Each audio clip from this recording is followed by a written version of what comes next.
from the point of view of just, looking objectively at what's going on. And that's what I was doing, and everything was just fine and dandy until the certain person came along in late 1999 and introduced himself as a book publisher and as an editor and as a journalist and how much like me he was, and we had the same approach and so on. And I thought, well, wow, this is great, somebody to talk to about all these things. And he became friendlier and friendlier, and he wanted me to send him all the information that I had, everything I had learned. And me being, a dummy, I just gave him everything. I was just so happy to have somebody to talk to. Mm. I can understand that. We have a lot of listeners out there. They wake up to the truth about some of the things that are going on, and they feel like they're isolated because they can no longer talk to the dumbed-down American public. So go ahead. Yeah, so I was having this email correspondence with this individual, and then he said, this Wave series, this is great, needs to be put into a book, I'll help you, da-da-da. And to make a long story short there, what he was doing was he was working his way into my confidence. And one of the things that he did, and this is an important thing for people to remember, is he started activating the fear factor in me. And what it was that, what you're doing is so important. You are so valuable. Somebody's going to take you out. And he would tell me that, his phone was being tapped when he talked to me. And, really, really kind of winding me up. And I was starting to get really worried. And, of course, he was the only one who had all the answers. He knew all the ins and outs of the subject, and without him, of course, I was not going to survive. And he was the only one that could protect you from these... Well, exactly. Yeah, okay. So he became, closer and closer, and then even that in itself is kind of a long story of how he got exposed. But things, there started to be some problems between things he was saying and the facts. And even when somebody is winding me up in a certain way, I'm still observing what's really going on.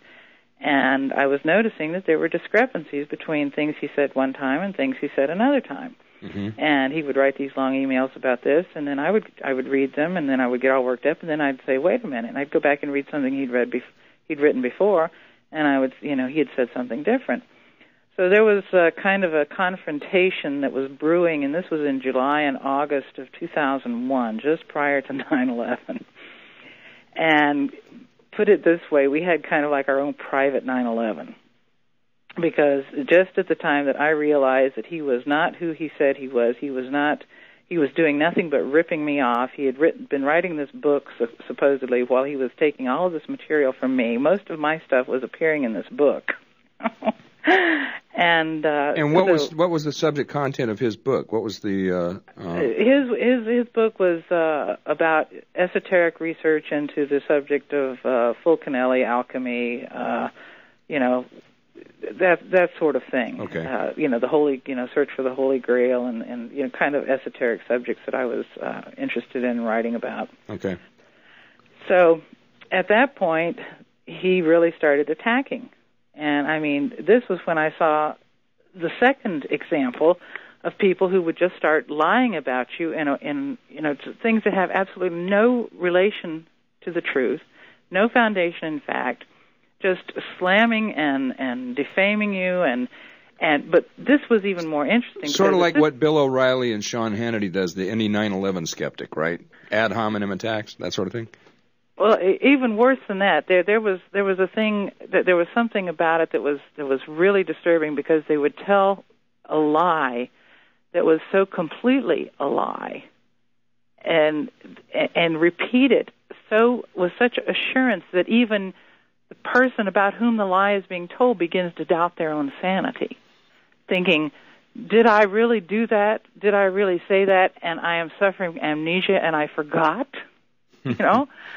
And then it was an interesting thing to observe, because by this time it was taking place on the Internet. There were several discussion groups that were involved in it, and I was watching how people were shifting, taking sides. They were forming up in groups, people who were saying, wait, let's look at the facts don't bear this out. And then the others who were just completely taken in with the emotional words.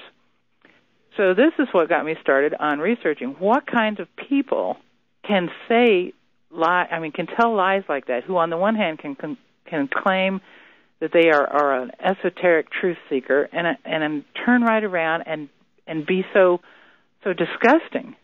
And what kind of people are taken in by that, who don't care anything about the facts? What's really wrong with these people? And that's when I started researching, the psychological problems, psychological anomalies, abnormal psychology. Mm-hmm. Reminds me of a few people in public office. Yeah, so I and we kept going deeper and deeper, and then I wrote another series about this research. I was writing it daily as I was doing the research.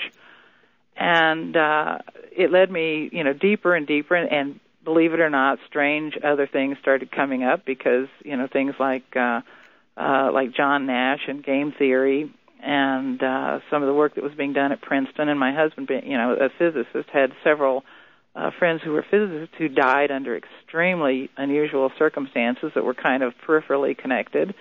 And it got a little more interesting. So I'm in the middle of doing this, and I realized, that what I am seeing in this research on psychopaths, on abnormal psychology, is exactly what is playing out on the global stage with George Bush and Dick Cheney. And the more I was reading, the more I was recognizing these symptoms.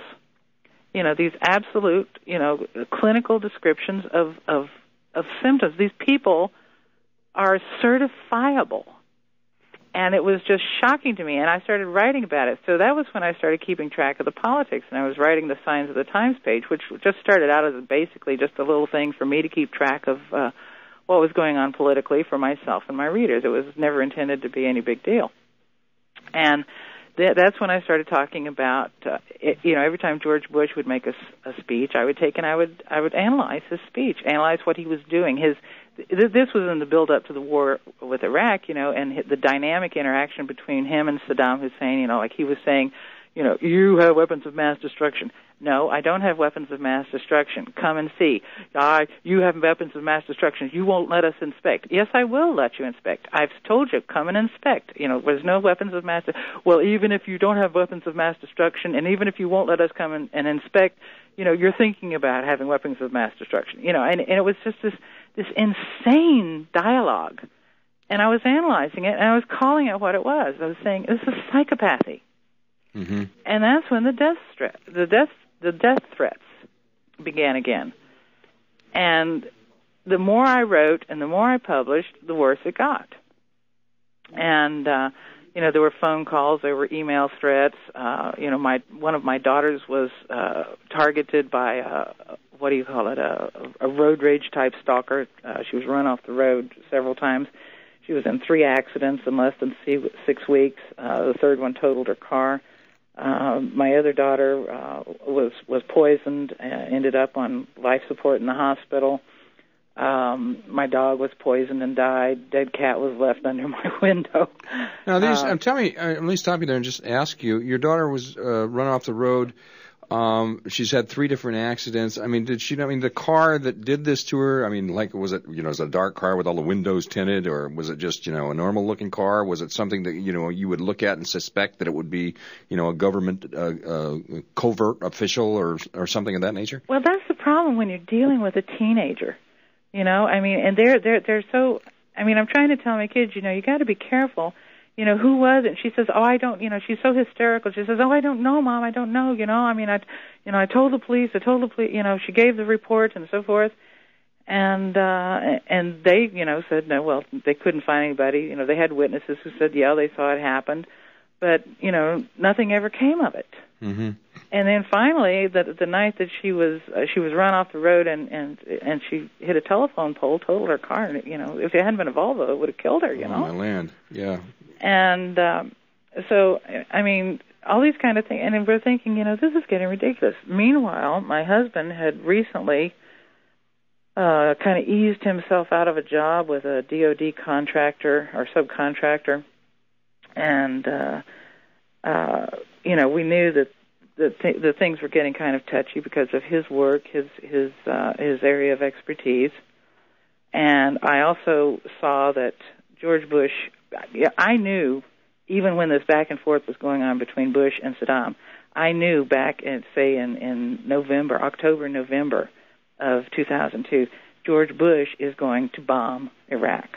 Tell me something. Let me stop you right there, because I watched his last State of the Union address, which really nauseated me. But being wide awake now, having the glasses on, and being able to see, if you will, what's really going on in the world, I noticed that when I watched George Bush give a speech now, like the last State of the Union address that he gave, I counted, I think it was like 29 lies that I knew he told, okay, before I just turned the TV off. But what I notice about George Bush is that he has a certain body language when he lies. Have you picked up on that? Well, I haven't watched him too much anymore. Okay. It's been a long time since I've watched him. The main thing that I noticed about him was that, he lies as though it's fun.